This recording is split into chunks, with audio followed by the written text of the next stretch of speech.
ಇನ್ನು ಬಾಗಲಕೋಟೆಯಲ್ಲೂ ಕೂಡ ಮಳೆಯಿಂದ ಸಾಕಷ್ಟು ಅವಾಂತರವೇ ಕ್ರಿಯೇಟ್ ಆಗಿದೆ. ಭಾರಿ ಮಳೆಯಿಂದ ಧರೆಗುರುಳಿದೆ ವಿದ್ಯುತ್ ಕಂಬಗಳು. ಬಾಗಲಕೋಟೆ ಜಿಲ್ಲೆಯ ಬಾದಾಮಿ ತಾಲೂಕಿನ ಹಲಕುರ್ಕಿ ಗ್ರಾಮದಲ್ಲಿ ಘಟನೆಯಾಗಿರುವುದು. ಇನ್ನು ಬಾಗಲಕೋಟೆಯಲ್ಲೂ ಕೂಡ ಮಳೆಯಿಂದ ಸಾಕಷ್ಟು ಅವಾಂತರವಾಗಿದೆ. ಭಾರಿ ಮಳೆಯಿಂದ ವಿದ್ಯುತ್ ಕಂಬಗಳು ಕೂಡ ಧರೆಗುರುಳಿದೆ. ಬಾಗಲಕೋಟೆ ಜಿಲ್ಲೆಯ ಬಾದಾಮಿ ತಾಲೂಕಿನ ಹಲಕುರ್ಕಿ ಗ್ರಾಮದಲ್ಲಿ ಅವಾಂತರವೇ ಸೃಷ್ಟಿಯಾಗಿರುವುದು.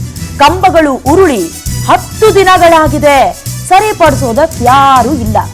8 ರಿಂದ 10 ದಿನಗಳಿಂದ ಹಲಕುರ್ಕಿ ಗ್ರಾಮದ ಕೆಲವು ಕಡೆ ಕರೆಂಟೇ ಇಲ್ಲ. ವಿದ್ಯುತ್ ಇಲ್ಲದೆ, ನೀರೂ ಇಲ್ಲದೆ ಅನ್ನದಾತರು ಪರದಾಡ್ತಿದ್ದಾರೆ. ಹೊಲ ಗದ್ದೆಗಳಲ್ಲಿ ವಾಸ ಇರುವ ರೈತರು ಹಾಗೆ ಜಾನುವಾರುಗಳು ಎಲ್ಲರೂ ಕೂಡ ಸಮಸ್ಯೆಗೆ ಈಡಾಗಿದ್ದಾರೆ. ಬಟ್ ಅಧಿಕಾರಿಗಳಿಗೆ ಹೇಳ್ತಿದ್ದಾರೆ, ಮನವಿ ಸಲ್ಲಿಸ್ತಿದ್ದಾರೆ, ಪ್ರಯೋಜನ ಮಾತ್ರ ಇಲ್ಲ. 15ಕ್ಕೂ ಹೆಚ್ಚು ವಿದ್ಯುತ್ ಕಂಬ, ಟ್ರಾನ್ಸ್ಫಾರ್ಮರ್ಗಳು ಎಲ್ಲ ನೆಲಸಮವಾಗಿದೆ. ಕೂಡಲೇ ಹೆಸ್ಕಾಂ ಸಿಬ್ಬಂದಿ ಸರಿಪಡಿಸಿ ಅನ್ನೋದಾಗಿ ಜನರು ಆಗ್ರಹಿಸುತ್ತಿದ್ದಾರೆ.